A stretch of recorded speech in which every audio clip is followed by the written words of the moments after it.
sometimes it depends on the industry who uses the word RevOps and who uses marketing operations, sales operations.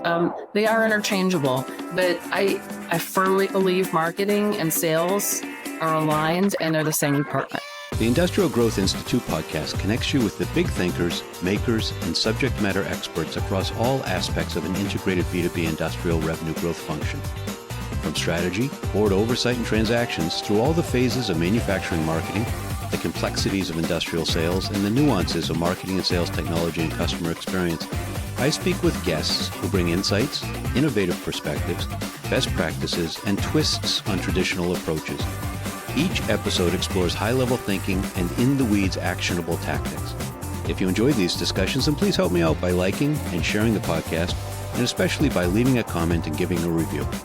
So with no further ado, let's jump into this episode.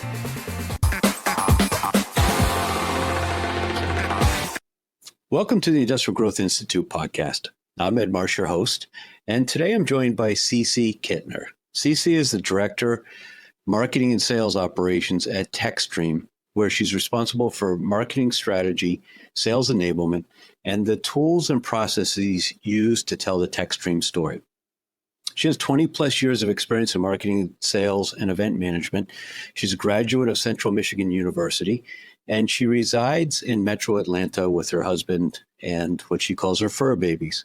So that's her official bio. But here's what you need to know in order to understand why you have to listen so carefully today.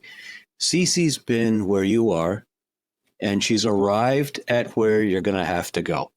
She started her career in industrial marketing with a small capital equipment company in a very competitive space, selling primarily through sales channel. Then she spent years in trade shows and events. And then for the last couple of years, she's been in the managed services tech space, and now on the other side of sales channel. So she understands the vendor side and the channel side. She understands industrial marketing and sales, and also best practices from technology. And she's watched the evolution of buyer behaviors and marketing and sales. She is obviously a strong believer in trade shows and events, as strong a believer as anyone, but she also understands where they fit and their limitations and how they fit as part of an integrated approach to go to market. She has a strong partnership bias, and she's been through market evolutions. I mean, when I first knew her back in the packaging machinery space, that was at a time when we all worked with phone calls and faxes and printed brochures. So in other words, for those of you who hide behind some version of that's not the way our industry works, Cece could well be your worst nightmare, because she knows how yours works, and she knows how others work too, and she's going to be able to help us, I think, connect those dots today. So with that, I'd ask you to please pay close attention. She's going to have, I think, a lot of really important knowledge for us. Prepare to have some of your sacred cows challenged. And as we jump in, you know the drill. Hit the like button. Please subscribe, share, comment, so that it helps others discover this helpful information. So with that, welcome, Cece. Thanks, Ed. Good to see you. Absolutely. So I've shared the highlight reel. Give us the color commentary of your career progression. Okay, so I did get it. You and I met each other when I was in the packaging machinery industry, and we'll say that I was very young, as we all were, right? You mentioned faxes, so I'd have to bring that up. Just kidding.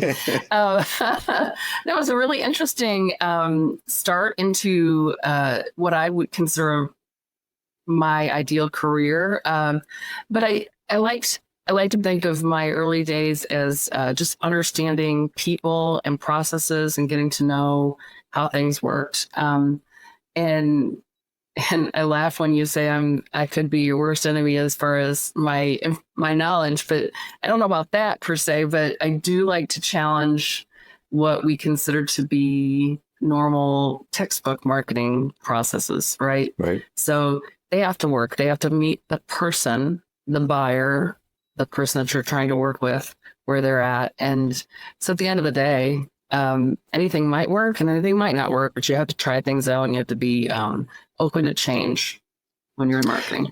I love the idea of trying things out. One of the things we're going to talk about is how you experiment, how you construct experiments, how you go through that, how you evaluate the results, how you get others on board with the experiment. But first, let's deal with the elephant in the room. And that's the question of industrial versus tech. I talk with lots of industrial manufacturing execs who kind of came of professional age in the same era back when we collaborated, fax machines. They get now, of course, that we use a website, but they think of it as a new brochure. They understand that we use email instead of FedEx, but I don't think they really understand how buyers have changed. Even though they've changed themselves and their companies buy in different ways, they still think of their prospects and customers in kind of a static way. So you've got lots of perspective from mid 90s through 2020s. What are the most important changes that we all need to understand? One of the easiest things to think about there is that buyers don't come to me or to my team to ask all of their questions any longer. Before we even know who they are or that they have interest in our product, they have done research, right? Right. They've been online, they've been looking at things, they've been reading reviews, they've been digging into us and our competitors probably. So it doesn't matter who you're looking at or what kind of product you're looking for. You've got to understand that the buyers are usually doing a lot of legwork before they even come to you and say, hey, raising my hand, here's something I'm looking for. I think that's the biggest change. Yeah, for sure. And that means they're using technology, and different buyers will have different comfort levels with different degrees of technology. But what we think we might be comfortable with isn't necessarily what a rising generation of buyers would be comfortable with. I mean, chatbots and SMS apps and other kinds of things to help them connect with people rather than picking up the phone and calling maybe. Right. Absolutely. Yeah. And I mean, this is really, it's not even a generational thing. It's just it's a behavior change in general, in the sense that, old timers like myself could be the same way, right? I pick up my phone and I do my research before I'm ever looking at any sort of product, no matter what it is, right? Personal, business, anything. I'm looking for things in a different way than I did back then. And, you mentioned trade shows. They really are an integral part of our business process and any sort of marketing campaign and marketing overall strategy. But they also are different, right? So it's super important to build those relationships. We always looked at trade shows as ways to demonstrate our product and to demonstrate our processes. But the reality of it is that the most important thing that's happening face to face is you're building a relationship with a person. So they may be looking at what you're demonstrating in your exhibit space, but they're really looking for a relationship and looking for a person they can work with and trust. So and so as that evolution happens, then what's the role for salespeople now? Salespeople are relationship builders to start. Number one, they have a duty to build a relationship with their buyers and with their partner sales managers. So this would be the distributors, their other manufacturing partners. It's a relationship business. It always has been, but we just need to really lean into the idea that your reputation and your response and your dedication to your job matter to your customer. So you have to have that first interaction with somebody in order to build a relationship. Although, I mean, I think some people who are quite adept at creating credibility and trust through their social media presence and some other tools. But let's assume that sales has to have a first meeting. So that's got to be through prospecting or it's got to be through marketing. So as this evolution happens, what's the role of marketing now? Right. So that's the fun part for marketing, right? So I've got to get that person in front of that salesperson. It's really changed for sure. But the role of marketing, number one, is to help explain the difference between the product, or let's say that how the product is going to solve the problem that the user has, right? So I'm in tech now. I was in the packaging machinery business before. The problems were the problems, right? So if I go to any customer and they say, my problem is I need to reduce the cost of my packaging and I need to increase the speed of my output, right? Then does it matter to them in the end of the day, which product solves that problem? Not as much, but it does. That's the main reason that they're going to talk to you, right? So that's where the salesperson comes in. It's the marketing person queues up with the problem solution. The salesperson comes up with the value proposition, right? And it used to be very linear. We're going to talk about how I think they overlap and they're integrated, and we're going to talk about sales marketing alignment. But let's first talk. So we've talked about this kind of how buyers behaving, the role of salespeople, the role of marketing. But let's talk about buyer expectations. I mean, I think increasingly B2B buyers are accustomed to very refined B2C experiences. Is that fair? Yeah, I think so. I mean, Amazon dominates the market for a reason, right? We've all come to have an expectation that product information, product reviews are at our fingertips and at an instant. And like it or don't like it, but that type of domination has changed our culture as far as buying from in the B2C world. So those things naturally they naturally reflect in our B2B business and our B2B buying behaviors, for sure. All right, so let's start with a couple important terms from your bio: marketing and sales operations and sales enablement. So what does, I would call it RevOps collectively, or maybe that's, you use that term differently. What does RevOps or marketing and sales ops mean? How do you define that? Yeah, they're really very similar, and sometimes it depends on the industry who uses the word RevOps and who uses marketing operations, sales operations. They are interchangeable, but I firmly believe marketing and sales are aligned and they're the same department, right? They're different roles within the department. And if you think about it in terms of a restaurant, one is the server, one is the chef, right? So we're all needed to make that customer happy. We're all part of the process. And so that's, I think, what the true meaning of RevOps is. RevOps is the marketing and sales team working together toward a common goal. And in terms of tasks, what are the tasks that RevOps or marketing and sales ops have to do? And how is it different than what you did when you were in the same role, but calling it by something different in the industrial space in the late 90s? Sure.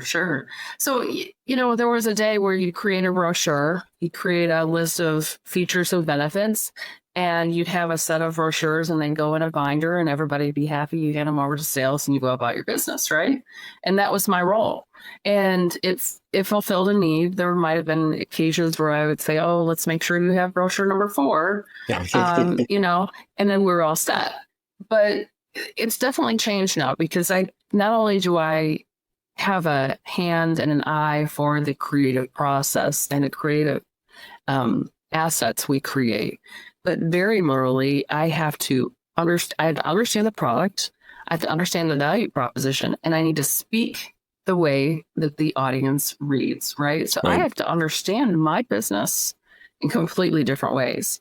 It was a challenge for me to join a tech company. It's the first time I've had a job at a tech company in my career, and the challenge was interesting and exciting, right? So my brain really had to shift, and I had to start thinking about new things. I felt like I was back in school. I was actually taking certifications online so I could learn about the products, and it was fun to me. I'm also one of those lifelong learners, so that kind of ticked all the boxes. But very literally, to know the product and to know what's going on is part of that marketing and sales ops.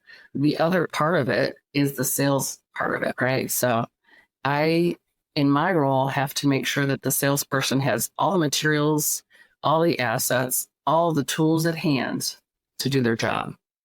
So that's not just a brochure now. That's also a database, and it's a web platform, and it's a tool for communicating with their customers, and it's a tool for demonstrating their product, and it's this and that. And then there's lots of pieces and parts and different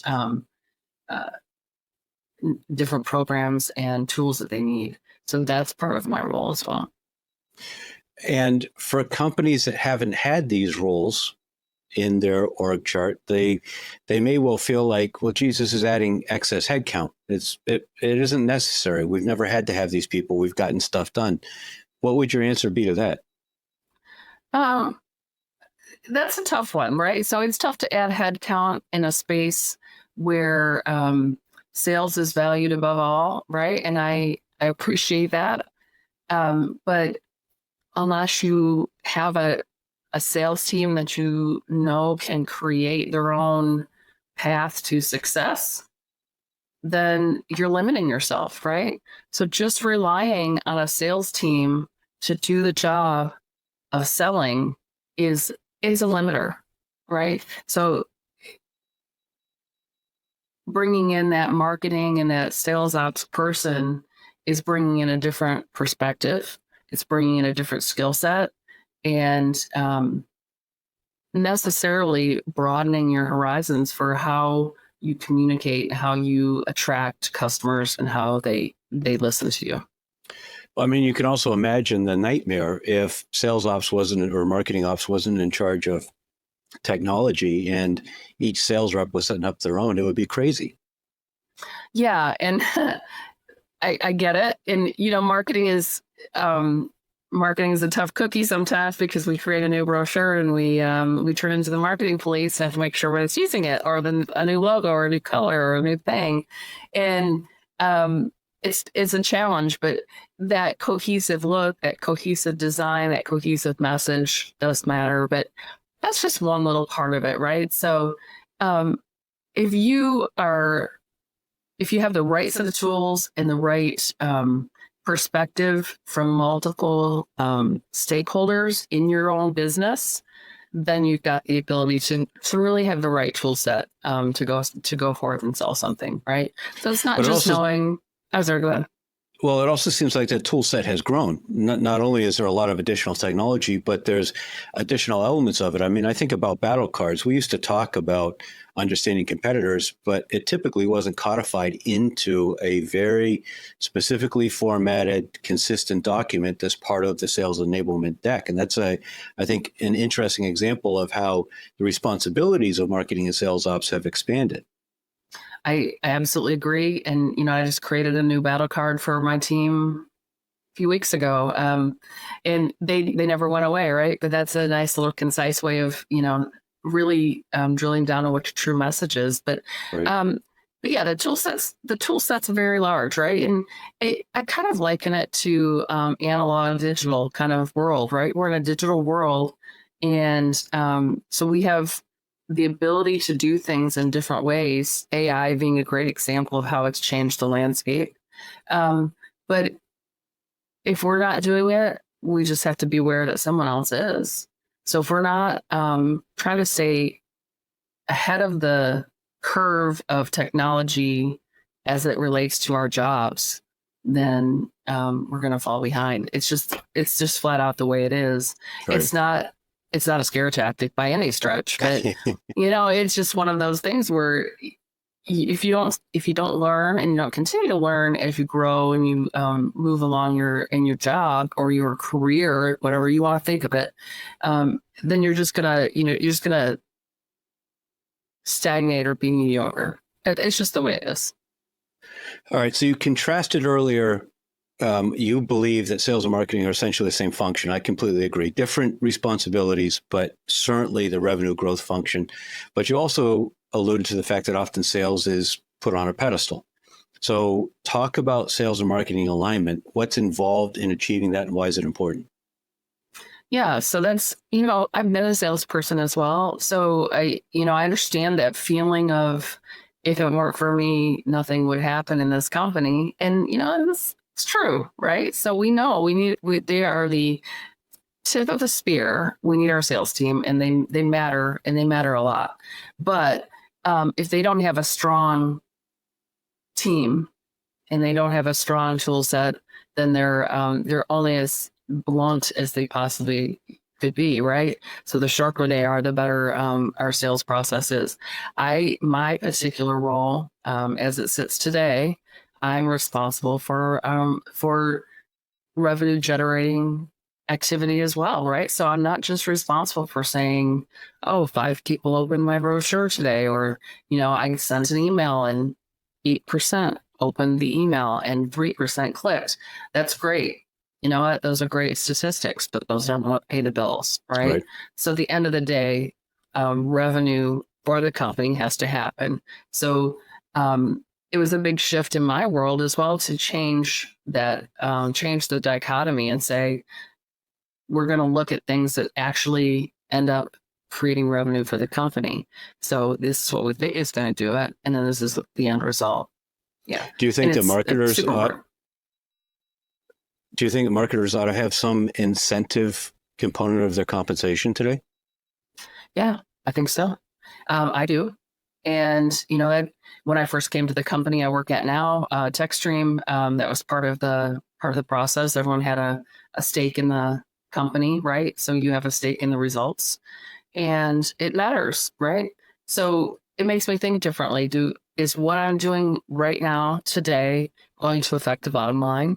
Yes or no, right? Some days, maybe not. Some days, sharp, sharp, sharp, absolutely. I can Right. draw a straight line, but overall, that has to be part of your vision, right? It's easy to get distracted, but you've got to just kind of. It gives you a good way to stay at point. Yeah, to bring the focus back to what matters. It's not these vanity metrics. Well, our website visits went from 10 to 15,000. Okay, but did that create any leads? Did those leads convert to opportunities? Did those opportunities convert to customers? Have those customers renewed? I mean, all of that kind of stuff matters. Right, absolutely. How do you define sales enablement? So to me, sales enablement is making the path to a sale easier for the person doing it, right? So for the salesperson, giving them not only giving them those tools, but also making it easier for them to use the tools and get to that end result, right?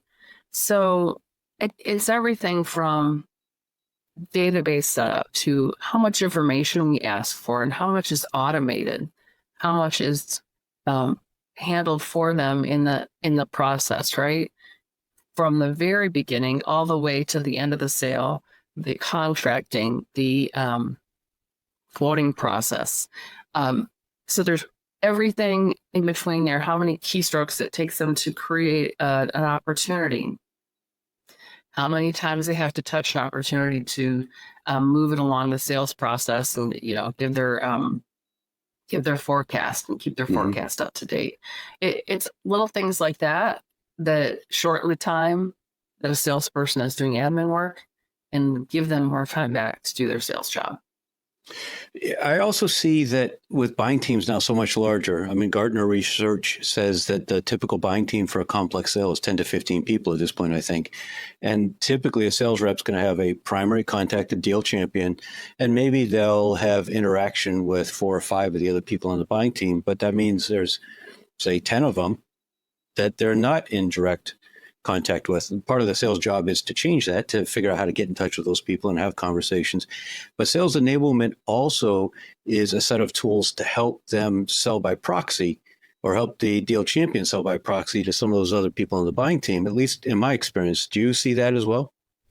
I absolutely do. And actually, that's been an initiative for the last 2 quarters in my role. We also learned that same statistic from Gartner. The 12 people, we probably know 5 or 6 of them. Right. And those other 5 or 6 have just as much influence on that decision, whether it be software or hardware or anything in between. It's very true that there are multiple people making a decision and influencing the decision. So in our world, how do we get our information in front of those people? And we've actually just acquired a new tool to help us do that in an interactive demo way. So cool. That's a new thing we've brought in with success so far, and we're going to use that as a way to share the information that we have, share the demo going forward, that kind of thing. But another interesting example of the question about what does marketing ops and sales ops do. I mean, I think in that situation, then you mentioned database. Okay, well, let's understand how we can use that database automatically to enrich our CRM with the appropriate job titles for at least 10 of those 15 people, so that they're right there. The salespeople don't waste time researching it. We're setting it up so they can easily begin to do cadences or whatever they're going to do to perform outreach to them. Absolutely. Absolutely. And that, that's where that automation comes in. It really as a benefit to that salesperson, right? So if you're talking to company X and 3 people there, our role to enrich the number of people, we've got intent data we use. We look at database information. We look at publicly available records.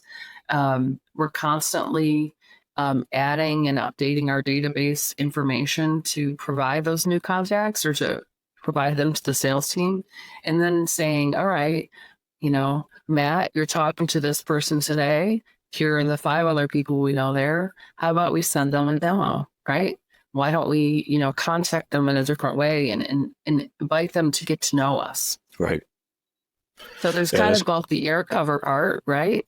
So there's that air cover marketing overview information from the company, and then there's that personal touch from that rep saying, hey, I know you were talking to so-and-so at your company, thought I might share this with you so you could see what's going on as well. That makes a lot of sense. You've done a lot of trade shows over the years, and you mentioned earlier they continue to be a part of your go-to-market motion. What do you think companies miss most about their participation in events and trade shows that negatively impacts the results? I think the biggest negative to trade show results is that you have an overactive understanding of what's going to come out of it in the immediate future, right? So in other words, your expectations get very high, right? Right. I just came back from an event last week. Actually, I was in Vegas for a couple of days at a major event with our industry, and the expectation is high for immediate business, right? So that's great. And there will be some immediate business, but we have to have that selling process time, right? So the people that were actively talking to us at the conference during the sessions in our booth are to some extent just getting to know us, right? Mm-hmm. And we still need to give them time to make all their buying decisions, and we need to give them the tools they need to get to know us, right? And that could be a 3-month process, a 6-month process. It could be even longer. And we have to have a little patience there. It's really tough when you've spent a big chunk of your marketing budget for the year on one event or one group of events, but you have to understand that things aren't going to happen immediately following. And almost by definition, if they met you at a trade show, they also met all your competitors. Absolutely right. Absolutely right. Yeah. And that's where those differentiators come out, right? It's not just about saying, oh, we've got a better giveaway in our booth and we gave you a stuffed dog and they gave you a water bottle. That is really not, it's not essential to the end of the deal, which is, did they get what they needed to know, right? Did they come to us and say, this is my problem, or this is what I'm looking for, and see what they needed to see, or hear what they needed to hear? All right. So one of the things that I talk about frequently is how industrial manufacturers often have really well-refined process for operations and for manufacturing. They track KPIs, they engineer process, they run Kaizen, they continuously improve, but you don't often see that same approach on the marketing and sales side. So you've got a kind of inside baseball understanding of what it takes to bring that rigor to marketing and sales. You also have seen what it's like in the industrial environment. Why do you think that dissonance exists? Yeah, that's a really good question. It's just like it's hard to apply an engineering principle to a person or a human related function, right? But in the end, the ability to understand that your constant evolution as a marketer or as a salesperson is going to improve your ability to reach your customer, then that's where you'll get through that noise and get to the value, right? So yeah, it's tough. It's constantly changing your tone, constantly changing your messaging, and that's really hard for a human to do, right?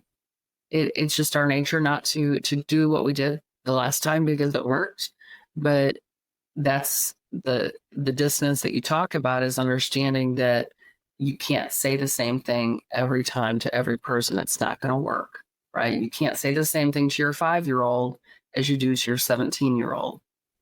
It's just going to be translated differently. But the central principles going directly to the problem that buyers have, to the outcomes they're trying to achieve, I mean, that is consistent though, isn't it?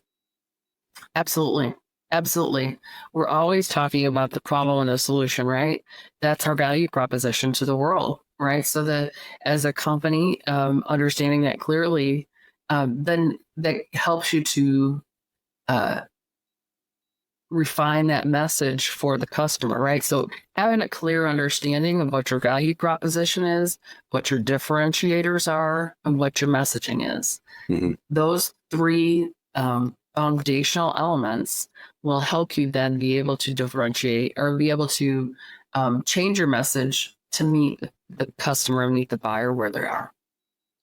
But certainly executive mindset, ownership mindset, culture, they're really important. I mean, if a company believes enough in this stuff to have some performance compensation for the marketing people, which is relatively unusual, that's a manifestation of culture and mindset and executive emphasis. What have you observed about culture and the tone at the top that's particularly important to support RevOps, to make sure that marketing and sales are aligned, and to build collaboration around sales enablement? You know, I feel like I'm in an ideal position right now from that lens. So I've worked with companies where leadership sees marketing as a side function, right? And I've worked with companies that see marketing as a very valuable part of their business. The company I work for right now, the CEO, I directly report to the CEO, who has a stake in the marketing success of our company and cares and does realize that that marketing role affects the sales role, affects the company. And so I think there's been a sea change there. And if, without painting a broad brush, I think as a country and as an evolving humans, we've all, as companies, decided not to put marketing over into that little utility closet of employees who help things happen, but we're not a catch-all anymore. And that's what marketing used to be, right? A catch-all. Oh, who does this? Oh, I guess it's marketing, right? And that used to be the way it was. I don't think companies generally look at marketing like that any longer because they realize the functions have changed drastically. We're not team that's creating the proposals or the written contract or things like that anymore. We're the team that's helping to bring the voice to life, the voice of the company to life. So it's been a while since you've been out of the industrial space. Marketing in the industrial space is still primarily trade show booths, right carpet, right pad, trade journal advertising, maybe a little bit of website. But there still is that very strong orientation in the industrial space. Yeah, I'm disappointed to hear that a little bit. And maybe that's just an evolution that needs to take place, needs to get a little more juice behind it right now, right? So that's exactly the reason we're talking, to help people understand what's potential. Right. I mean, I was a woman in a very male-dominated world back in the day. And I can't even say that should be a thing anymore, right? So is it, if we look at our education system where we've got to focus on STEM, we've had a focus on STEM for 15, 20 years. Graduates coming out of schools right now are diverse and much more knowledgeable about a wide range of specialties, not just engineering, not just mechanical engineering, not just packaging engineering. or Right. whatever thing you choose, right? Not just a one function person. So we've got to kind of broaden our perspective there. But as a company, understanding that the way you speak about your product isn't just about features and benefits any longer. It's about how it solves the problem for the customer. That's where you're going to get ahead of your competition. Right. You were in events when COVID hit. So obviously a rapid and dramatic change in what you were doing and the way people engaged and interacted. That, I think, is what brought you to tech. But with that perspective, we've talked about what companies may misunderstand about trade shows and events, but how do you think events have fundamentally changed because of COVID, or have they not? Or are we back to where we were?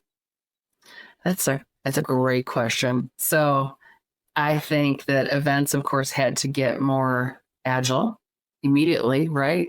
So we all turned into these Zoom meetings and Teams meetings, and everything became digital and recorded. I think there's a very positive part of that, which is that we never gave up that recording and that recording of and cataloging of what happened at an event, right? Mm-hmm. So now we are back to live events. They matter. The energy, the understanding, the ability to have those personal interactions can't be replaced. But now, if I miss a session because I was talking to so and so over in the exhibit hall, it's okay because I can catch up with it later, right? And I have it at my fingertips, and I can catch back up with it in a month from now when I need to remember what I heard. I don't have to take notes; it's there digitally for me. That's a Yeah, and you've huge got benefit. an AI digest of it now to simplify that. Right, right, absolutely, absolutely. But that's a big benefit for sure. What would you say has been the biggest learning for you in the technology space that you wish you'd known during the industrial days? And obviously, it's not an analog because a lot's changed in the meantime all around, but something about understanding buyers and going to market and the role of marketing that is suddenly crystal clear to you because of your technology work that should have been clear in the industrial days. Wow, that's a good one. That's a really good question. I think one of the things that sticks out the most is um, understanding persona, right? So, uh, collectively, a team of people making a buying decision all have the end goal of whatever the success metric is, right? Whatever they decided is the thing that will make this project successful. That's the goal. Mm-hmm. But what I didn't understand before, and I do understand now, is that the message is different for each one of those team members. Right. Right. So the accountant needs to know the money. Right. Right. The CEO needs to know that we're going to get it done, and they are not going to need to hear about it. Right. The chief of engineering needs to know that they'll have the support and the strategy behind from the team that they're buying from, right? They're going to have full support of making things happen, and they're going to have the enablement. But Right. like the message is very different. And I don't think I grasped that a few years ago. And I don't think our teams grasp that as much as they do now. Yeah. And again, I would say maybe in industrial, it's still not as clear. In the industrial space, in my experience, most of the marketers, most of the salespeople think about the plant engineer. That is their typical primary relationship. They may think about the global engineer at headquarters. They may think about purchasing, and they may think about, maintenance, but those are secondary. Most everything is focused on the plant engineer because that's the entree for most of the kinds of projects people work on. But you make a great point that of those 10 to 15 people, each have very different perspectives. And in fact, in many cases, some of them don't want the project to happen because they want the capital allocated to stuff in their own department. So they may be working against the project in many ways. Absolutely right. Absolutely right. And that's where understanding their role in that purchasing decision matters, right? So as a marketer, what that's done for me means that I have to have 4 or 5 different versions of my presentation sometimes, right? Because there are different values that matter to that person, but they surface as you build that relationship, you just have to know who needs to know what and why their role is mattering to the Right. is important to the decision. Right. And then you layer on personality types. Some people want high level, some want to dive down into details. And sometimes those correspond generally with different job functions, but not always. So that goes back to the salespeople have to be chameleons, and the marketing folks have to give them sales enablement content to make them successful. Yeah. And there were times I remember back in the day that, our salesperson would walk in with our techs when they really needed to make a sale and they couldn't get there themselves. Right. So you got the guy that has all the actual knowledge about the contract and the process and the details behind the machinery, but you're walking in with this big gruff guy with a beard who also knows how to turn the wrench, and that Right. colloquially even means that they're the programmer and they're involved in all of the mechanical processes. So that's part of that chameleon for sure. But you've got to be open to understanding that you can't answer every question, and that you've got a team of people that can, right? So your customer's going to feel that way. They're the chief of engineering is going to feel that way. They're going to have a chief of maintenance. They're going to have other people on their team that will do certain things, but they have to know that you do too. You're not just the cheese stands alone in the building making everything happen. You've got a team of people they can rely on. So often, though, it more important than the question is understanding why they're asking the question. What has happened? What are they thinking about? What are they worried about that prompts them to ask that question? And so many salespeople just want to answer instead of digging deeper. It's a really valid point. And it's human nature just to give an answer, right? Right. But if you don't understand why they want to know, then you don't understand what their purchasing motivation is. Right. Right. So it's not all about selling or about, saving a couple bucks. There's a motivation behind it. Speaking of salespeople behaviors, here's a hot button topic. Is CRM use optional? That's a flat out no. It is absolutely required in CC land. Yes, you have to have some place to document your processes and your information. I'm a firm believer in that. And how do successful sales managers address the reps who resist it? Well, there's a positive way to do it and a negative way to do it, right? So here's the thing. I as a salesperson was required to manage my process in a database. It was a pain in the butt, but it always came back to one day I would have that piece of information that I needed to move along the process for some other time. And it mattered. And I finally got a value out of it. But as long as you can find a way to connect the information with the sales process, then your team gets a benefit out of it, right? So as a company, obviously it's our asset, right? If someone leave, their laptop gets cleaned off when they depart, and then you find out that their contacts were in there, you've got a problem. Right. But as a salesperson, if the tool is efficient and it's easy to use and it's intuitive and it's asking you the right questions to help you get to the right answer, then you're going to use it and you're going to find value. That's a great point. Does it help you move through the sales process? Does it help you close more business? Does it help you work more efficiently, more effectively? Does it help you make more money? If it does those things, then it ought to be a no-brainer. Right. But it's pretty much a pushback. It's very easy to push back on admin work, right? Right. And even our own processes day to day can be that way. A lot of sales managers say, all right, how many people did you call? And let me see your activity and let me see your things and prove to me that you've done these things. And they're enabling that thought that a database is just a to-do list, another task I have to do to prove that I'm doing my job. Right. But at the end of the day, they're really looking for those hallmarks of activity as well. It's just a way of communicating it. There's a better way to communicate that, but absolutely vital. What's the biggest frustration that marketing has about sales?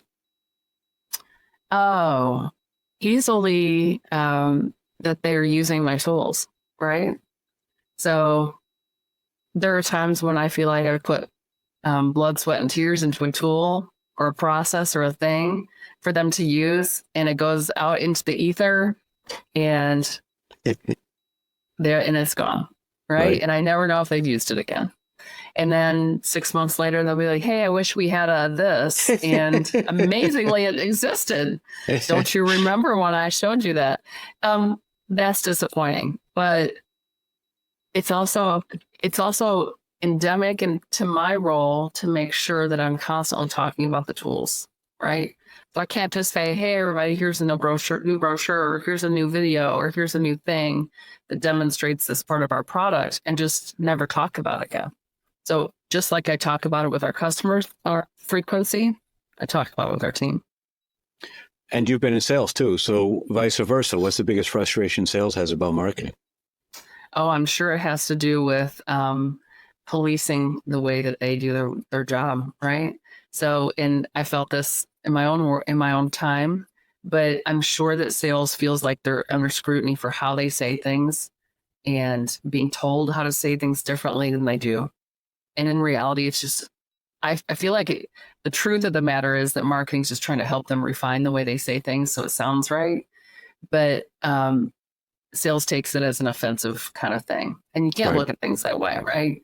In general, it's how to serve the ice cream, how to make the ice cream look perfect on the cone, and that's how the kid across the window is going to take it and want to come back tomorrow for another cone, right? That's all it's about. Right. Sales channel used to be very different when the leads all came through, physical interactions, whether it was trade show or pulling Thomas Register Green Book off the shelf or bingo cards and magazines. And now it's all online. Mm-hmm. And you've been on both sides of the channel relationship. So how do you think that the online nature of business is changing channel sales and the related marketing challenge? It's really had a different effect on it. So I always think that there's that typical research and knowledge base that you can get from a search online, right? So whether it be SIC codes or NAICS code, you've got all sorts of databases and company information you can look up. But it's changed a lot to show us if you think about intent data, if you think about the that partner and that channel rep, what's their key customer list, right? So I can look up and say, all right, in the state of Minnesota, there are 500 companies that I could sell my product to, right? But if I go to my rep in Minnesota and I say, of these 500 companies, who do you want to sell to? And why would you want to sell to them? The list is completely different, right? And Yeah, that's where you got to kind of meet and then them. maybe the next piece is how could our products help you get into some of the accounts that you want to be selling other stuff to? Exactly right. Exactly right. We have a lot of programs now where we're not just talking about the sale, but we're talking about maybe the long tail, right? So you've made the sale, and now you have that that renewal kind of product, right? This isn't just talking about the consumables that come along with the machine, but it's talking about 6 months from now, are they getting what they thought they were getting out of that equipment, Right. and are they optimizing it? And is there a 1-hour workshop we can have to make sure that they're going to the next level, right? And can we then do some analysis there 6 months, 9 months, 12 months out, where we say, are you getting what you thought you were going to get out of this? And what are the pain points? What are the overachieving points? Where do we need to balance out the load of success here? What do you say to traditional companies that may have the attitude, well, our buyers don't use the internet like they do in the tech industry? I without sounding rude, I can't imagine that you would think that these days. I I was honestly, going to say, is how the could you pause because you're trying to think of possibly? a polite way to say it? Yes. Yeah, sorry. Yes, and it very much is. There's no conceivable way at this point to think that your customer's not using the internet. Period. But not everyone uses social media, and that's a different but related topic. I mean, I know, for instance, you're not an active poster on LinkedIn. I don't know, you may be in it all the time, but you're not actively putting a lot of stuff out there. Why don't you? And then kind of the second question is, what do you say to buyers who say, well, they don't use social media in our industry? That's a great differentiator right there because we're all using the internet. Social media is a corner of the internet, right? It's a quadrant. I am posting pretty frequently, 3 to 4 times a week for my company, but I don't post as a person typically. So if you look up Cece, you're not going to see a lot of Cece likes or posts or whatever. And that's probably my own fault. So I'm not building my own personal brand, but I just want to challenge the assumption that social media does not make the internet, and the internet is not just social media, right? Mm-hmm. So let's look at that as one little corner of the internet, and let's remember that people are researching and they're reading reviews and they're looking for videos and they're studying things and they're watching YouTube, and all of those things have nothing to do with social media. Do you find reviews are still as effective? I mean, I think the data now says that they've been so gamified that the average rating is 4.8 or something. Do people still turn to reviews? I think people look at reviews, but then they also use that caveat that they know, right? So I think if you think about this, they always say, look at the Yelp reviews for the next restaurant you're going to. And if it's a 4, go. If it's a 4.5, don't go because it's a lie, right? Go to the 3 to 4s, don't go to the 4 to 5s. Yes, we absolutely know that that's gamified. And it's also, it's not reliable because it's based on the loudest voice for the positive and the loudest voice for the negative. Right. That being said, people still look at them, but we know, I think generally as a buyer, that we have to take that with a grain of salt. A lot of people I speak to believe that community is the next iteration of reviews, that having a group, some sort of a professional association, not so much like a trade association, but more like Pavilion or one of those groups that pulls people together around certain business functions and allows for the exchange of ideas and best practices and asking for references and referrals. Hey, I'm looking for the best marketing automation. What do you recommend? Or what's the best chatbot software? That kind of thing. Is there any impact from communities that you see in your business? Absolutely. Yeah. User groups is one great example there. I'm a member of a user group or two myself, but we also host user groups, right? So that opportunity for people with like responsibilities to just share their positives and negatives. It's agnostic to the product. It's absolutely vital to the person to just have that shared experience, right? Right. So those are super important. And it's, I think the user groups, physical user groups and virtual user groups are very vital. They're almost taking the place of that review, but not really, because we don't always have to stand in front of each other and say, oh, did you use product A? Yeah, I did. I liked it. And this is what, that's not what that's about. It's about just understanding that there are other people out there with the same problems and, right. Building that relationship. I have a Gartner license. I'm a member of Gartner. I can go on their peer review page at any time and ask any question, right? Mm-hmm.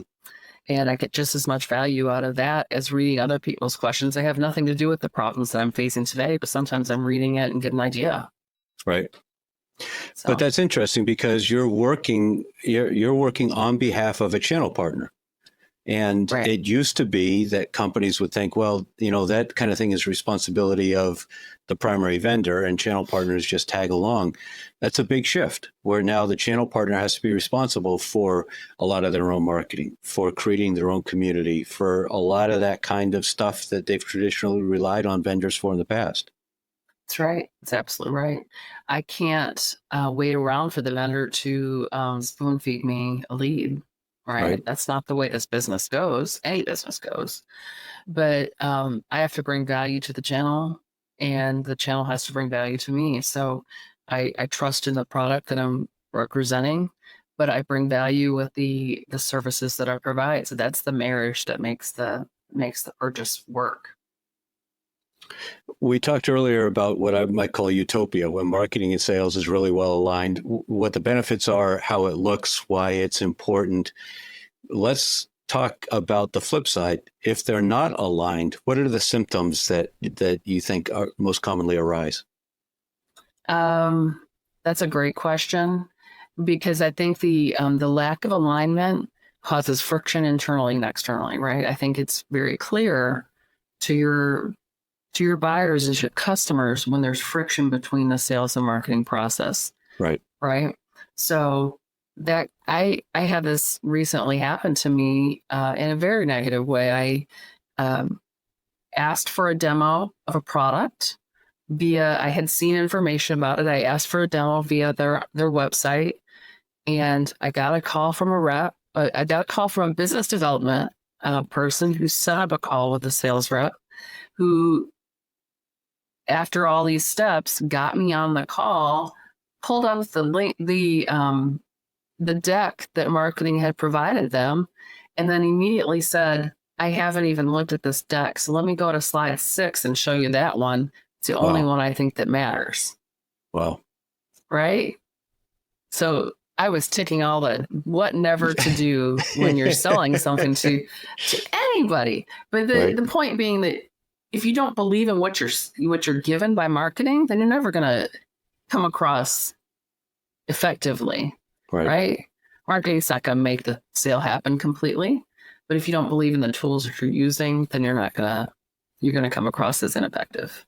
I forget the stats, but I've seen stats about the low regard in which most B2B buyers hold sales reps, and the fact that somebody would show up for a meeting and say, hey, I didn't do anything to prepare, but let me waste your time with, something here rather than address what you said was your requirement. Absolutely. Right. Wow. And to the point where, and I had, believe it or not, a salesperson never learned this, but the CEO of my company had interest and in the product. And because of that, they didn't get any business from us. We even asked for a different sales rep at one point to see if we could learn something different. And it didn't go anywhere. That's crazy. Yeah. So we talked about buying journeys and how people are doing their research. I think you kicked off our conversation talking about how buyers do their research on their own. Statistically, the number I see most often is that they're somewhere around 70% of the way through their buying journey before they want to talk to a rep. Given that, you've kind of touched on it, but give me a little bit more detail on why or how you have to, in marketing and in sales, adjust the mindset that you're starting 2/3 of the way through so that you're not pissing off buyers like you described the situation you experienced. Right. So there's two parts to that. One is the type of information, right? So I'm not just introducing someone to a concept of this is product X and giving them a definition of what that is and why it means, the definition, the key terms and explanation of what that product does. I'm not meeting them there. I'm meeting them along the journey where they're saying, why is your product going to solve my problem, right? So I think of it in a couple of ways. One is that I don't want to have any endpoints, right? So if you see a case study from my company and you read that, where are you going to go next? Hopefully you're going to read another case study, or you're going to go to this page and you're going to read additional information I have about, why that mattered to that customer, what the value proposition was. But the idea that there are no endpoints or no stop signs, but only, off ramps, as we call it, right? Right. So you're always able to go to the next place, and then you get back on, you go over here. That's part of that journey, right? So you don't know where it's to be very specific to that nonlinear conversation. It's a circular kind of activity. Yeah, and I love the fact that you're bringing up journey. I think often the leads that most folks or let me say that differently. What most folks would call a lead is somebody who's in the decision phase of their buying journey. They think they've identified their problem. They think they've identified the right solution to it. They've identified potential vendors, and now they're comparing them. Do we want to move ahead? Do we want to buy this? And from whom do we want to buy it? But of course, at that point, everyone's involved, and it becomes a much more difficult sales job to try to differentiate based on features than if you can join early on and differentiate based on expertise and ability to help the customer figure out what they need to fix and why it may not be what they think and how different solutions might have different implications. So what I would call pre-awareness phase content. So, something that highlights for them the fact that whatever they're doing now may not be optimal, even if they haven't stopped to think about it, but to get them to pause and put a little bit of time into thinking about what that might be costing them and how they might go about fixing it. But with that long introduction, my experience is that's one of the hardest things for marketers and salespeople to think about because they're so conditioned to focus on the product and the problems. Is that something that you have any particular advice on how companies can or marketers can reframe their thinking to create that kind of helpful content? Yeah, I think that's a very and we kind of talked about that before. I liken it to, a 5-year-old coming and saying, "Mom, do you have a pair of scissors?" The first thing that person's going to do is say, "Why does this 5-year-old need a pair of scissors?" Right? And if they didn't, well, you're about to find out why. But the truth of the matter is, if you stop and give yourself that half a beat to think that through, then you're going to be more effective with your answer, right? So, in the sense of the business proposition, the sales process, when the question's asked, think about why the question is asked, right? If I'm told my renewal rate is high and do I have any special terms, why are they asking that? Mm-hmm. Right? Is it because they don't understand the value? Is it because they can't afford the product? There's a big range there of reasons why they would ask that question. Right. And the answer is not the same. And sometimes it's just because they want to see if they yank your chain, if they'll get a better price. That's right. Absolutely right. Just see what kind of give they can get. And that's okay too. Understanding that flexibility. I would certainly hope you got that built into your pricing model. But at the end of the day, you've got to, if you give yourself a second to think about why that's being asked, then your answer is going to be a little more on point. Sure. Your professional journey shows a lot of personal growth and willingness to try new things and work in very different environments. What's something so where you've got this ability to grow and to adapt at the same time? It probably doesn't work in every aspect of your life. What's something that you've put a lot of effort into, but you just have never gotten very good at? Oh, that's a really good question. You're going to make me mention my vulnerabilities now, right? No, it's really difficult to put your time and effort into learning a particular process and then not having it bear fruit, right? So I've done this before where I thought that this was going to be the next best thing, right?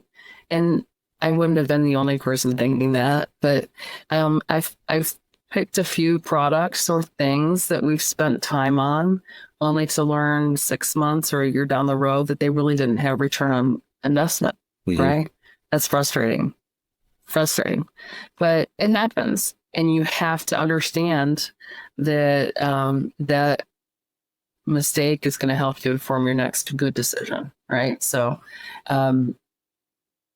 definitely the acquired knowledge never hurts. It's also something I kind of can lean on now and realize that, I'm not going to break the bank by making one little mistake, but it's certainly, there's always something that you're going to spend too much time on with little reward. Right. You've been a salesperson, now you're a marketer. Do you still consider yourself a salesperson, or is that a different part of your life? I still consider myself a salesperson. And that's an interesting persona, right?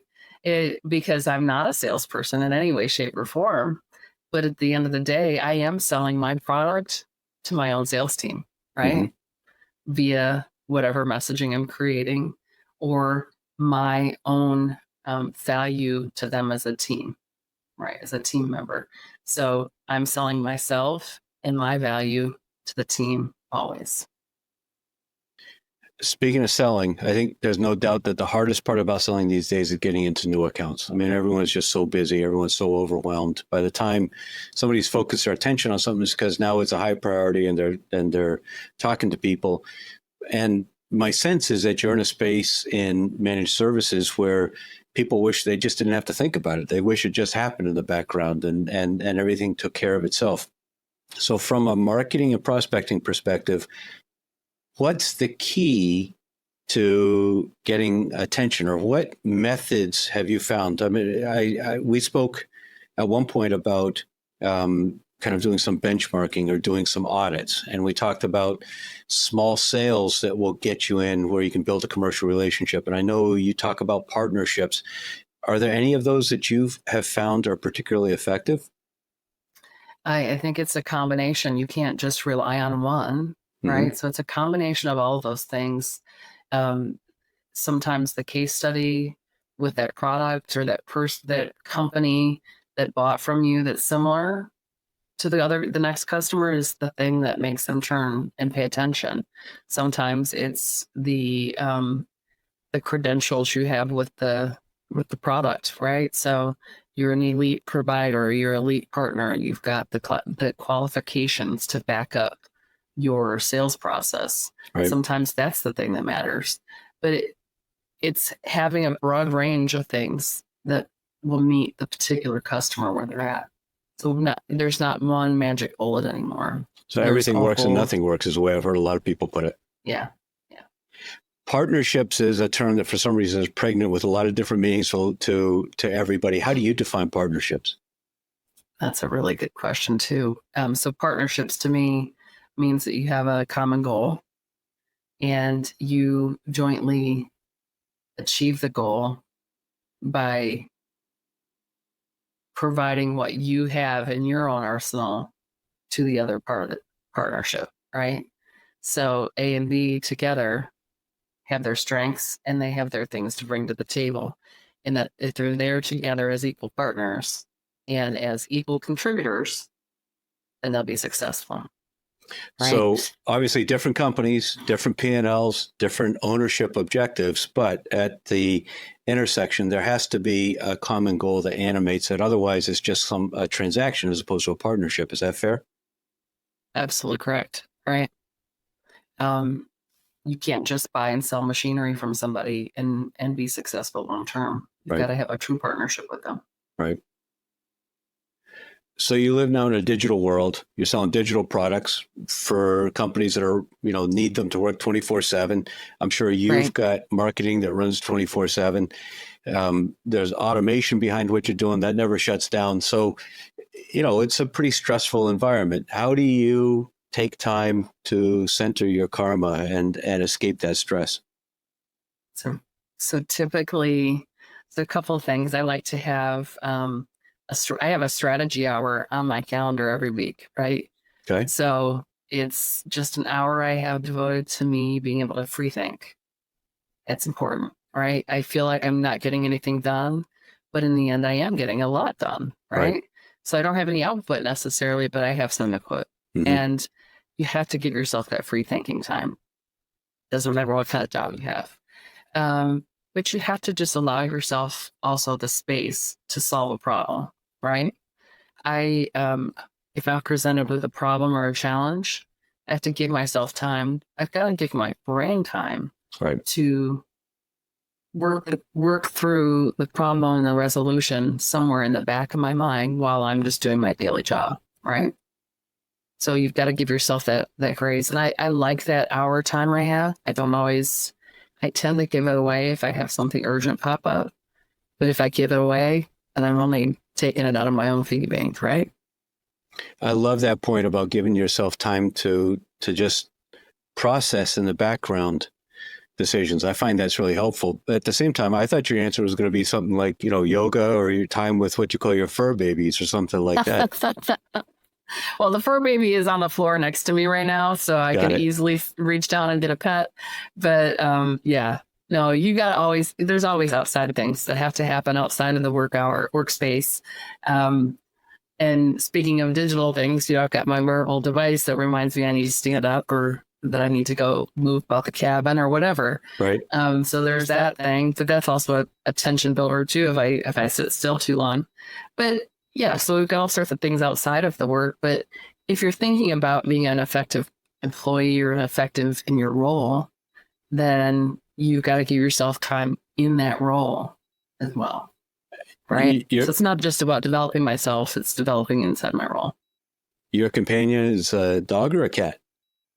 It's a dog. What kind? Chihuahua. Got it. Yeah. He's a very ancient Chihuahua at this point. That's why he likes to lay next to me in the office. Yeah. I always had big dogs, and none of my friends would know that I would ever have been a small dog person, but here I am. It's great because you can take them so many places. Although I guess with the Atlanta heat, there's probably some limits on where you can take your buddy with you. Well, they're usually riding, right? So they're easily pocket pets now, and they can go with us, but they travel and do all those things very fun. Easily. Yes. Yeah. You talked earlier about testing new ideas. You have an idea, how you go about testing it. What experimentation or testing have you begun to do with AI? So that's fun. So we've done a few things. Obviously, from the graphic standpoint, there's a little bit of AI graphics that we play around with. It's a little bit of a challenge. We consider AI its own language, right? So in a way, you got to learn how to create the right prompt. Mm-hmm. So having that's speaking the language of AI. So creating the right prompt and coming up with the right thing. Graphics are hit or miss, but as an information source, it's a great way to ask a question in a new way and get an answer pretty quickly. As a marketer, I'm not looking at it as a tool that takes away the fun part. What I'm looking at it for is a way to refine the things I'm saying maybe, or the things I'm thinking about, and to give me something else to think about when I go about and go do my creative work. So you're not using it for content creation, text content. You have experimented for graphic content. Correct. So I've experimented outside of my own little pocket of world, and our website has a couple of AI generated images and some things like that. I look to it for ideas for writing, but in the end, I cannot rely on the writing itself in the outside world. It's too easy for me, it's too easy to know something's AI generated. I can tell when some of my employees have written something that's AI generated, like right now. They hate it. But you can't. It's too easy to understand, to see that it's AI generated at this juncture. Maybe someday, but. So AI is one place that you go to mine for new ideas, but where else do you go? What books or blogs or podcasts or YouTube channels? Where do you recommend industrial marketers, industrial salespeople wanting to try to incorporate RevOps into their business to replicate the success that you've had and incorporate the lessons that you've shared? Where would they go to learn more about how to do that? So that's a great question too. So sometimes I see that I have to go to the other side of my brain, right? So if I'm working on something that's very creative, I need to get analytical for a minute. If I'm working on something that's very number-based or analytical, I need to get creative about it. And I need to have that switch in my brain in order to get the message revealed, right? So finding the right opposite, right? So for me, sometimes it's a podcast. I listen to several podcasts because it takes me out of my eyes and into my ears, right? And that's a change that your brain needs. And then sometimes you hear things that you don't see and you think of them differently because your mind is making a physical Any particular podcast you recommend? So I like to listen to Alan Alda. He has a podcast that's science based, and he interviews various people. I'm trying to think of the name of the podcast right now. I can't think of it. I need to give you the name of that. But Alan Alda has a great podcast. He's got a great voice to listen to, interesting ideas, science-based ideas, right? Doesn't mean that applies to my particular job, but it helps me to think critically. Yeah, that's important. Mm-hmm. So if you thought I dated you by talking about fax machines, you certainly dated yourself by talking about Alan Alda. Yeah. Yes, I did. All right. Star of stage and screen of the 70s, yeah, exactly. Right? MASH. Right. So most important tool in your marketing and sales technology toolbox, not CRM, but if you could only pick one other tool, what would it be? The website. Okay, I should have said not CRM and not website. Not CRM or website. Okay. So if it's not CRM or website, then it has to be my communication tool, right? So is that my email or my way to communicate otherwise, right? So sales loft, sales engagement kind of thing. Thinking about the typical industrial organizational structure, 1 to 2 marketing folks, mostly focused on trade shows, like we talked about earlier, with maybe 10 to 30 sales reps. If you were going to come into an industrial company today as a CRO, how would you change that org structure? Well, I'd give a little time, right? I really hate when people go in and immediately change headcount before they understand the inner workings of a company. But that being said, I would definitely find those people that can bridge the gap between sales and marketing, right? So it's an unusual kind of set of skills, but the person that can do sales enablement, let's say. So someone on the marketing team who can talk to those customers at the 6-month point and make sure they're happy and get them to the right person. That's where I would bridge the gap. It wouldn't be a loss or a gain from any particular department necessarily. I'm those people that ride in the line in the middle and can play on both sides. Got it. And changing those roles. When a sales rep goes on a PIP or a performance improvement plan, does marketing have a role in helping them successfully graduate from that PIP? I think so, yes. As long as they know about it. Sometimes they don't, right? It's obvious when people don't meet their quota or their sales goals. But if you don't know that a person's on a PIP, then you can't do much about it. But certainly the role of a marketer would be to say, all right, this is what you need. Let me put some things in front of you and open up the doors for you to eliminate barriers, right? I've seen it happen recently, and just basically kind of take away some of those restraints that keep them from being successful. At the end of the day, sometimes a PIP is because of a personality too, right? So if you can take away your own personality and your own rules from that person and allow them to be themselves and still be effective, then you're going to make a difference. What marketing ops or sales ops, what tool does marketing or sales ops provide that you think is the most underappreciated by the reps that have it to use?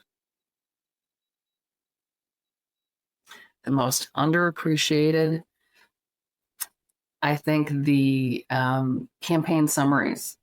And I'm going to tell you why that. So we create campaigns based on personas and based on products that we want to sell to that persona. Mm-hmm. And we summarize all of that. So we say, okay, if you're talking to this persona and this customer that has this problem, here's all the things you can use to meet their needs. And it's basically a summary of all the tools in the toolbox for that person or for that type of buyer. Mm-hmm. And I think that those summaries are often forgotten for what they really are, which is a way to go in and say, oh, I forgot this one thing let me hand it to my customer and see if that makes a difference. Got it. How do folks connect with you if they're frustrated with their MSP, want to learn more about TekStream, want to connect with Cece and kind of be in touch or learn more from your expertise? What's the best way to go about doing that? Sure. Well, we're online at tekstream.com, TekStream.com. I'm available through the website or via my email. I'm happy to connect with anybody. You can connect with me through the website or through this channel here. I'm sure Ed provides information connections at the end. Absolutely. Be happy to provide my information there. And look me up. Cool. Always on LinkedIn. So looking forward 5 years from the go-to-market motion perspective, thinking about it from marketing, from sales, from RevOps, what's your biggest concern? What are companies most likely to screw up as they go forward? Most likely to screw up. I think we're most likely to speed past opportunities that are there, just not in our own time frame. So in other words, you have to recognize it and be able to nurture it. Yes. Got it. And that kind of comes back to salespeople have just been so hammered. They need to run a band. They need to know, is there budget? Is there authority? Is there a need? And is there a timeline to do it? Not, hey, this is somebody that's really busy with a complex set of problems that they manage day in and day out. Mine's not the highest priority. Let me gradually cultivate this relationship. That's right. That's right. And understanding that the pipeline of 10%ers is just as important as the pipeline of 90s, right? So having that wide range of qualifications and continuing to nurture each level. I think the reason I love that you finished with that is because that kind of brings us full circle back to sales enablement, marketing and sales operations, helping marketing and sales collaborate. And that nurturing has to be largely driven by marketing with guidance and periodic participation from sales. But it goes to this whole topic of an integrated function. That's right. That's right. Cool. Well, what a powerful way to finish. This has been awesome, Cece. It's great to reconnect. I was reminiscing a lot about the what seemed like the simpler days as I was preparing for this and thinking about some of the mutual experiences we had. Thank you for so many great insights, and thanks for taking some time to join me and the Industrial Growth Institute podcast audience today. I really appreciate your time, Ed, and it's been a lot of fun. And shout out to Kevin and Rick, who better listen to this whole thing, right? Sounds good. So for everyone listening, thank you for your time. Thanks for your attention. And don't forget, please hit the bell, like it, share it, comment on it. Make sure you pass it along to other folks. There's probably somebody in your company who you realize now, having heard some of what Cece's talking about, they may be trying to do marketing or sales ops, but they haven't put the name on it yet. This could be really helpful to them. So please share it with them. Thanks very much.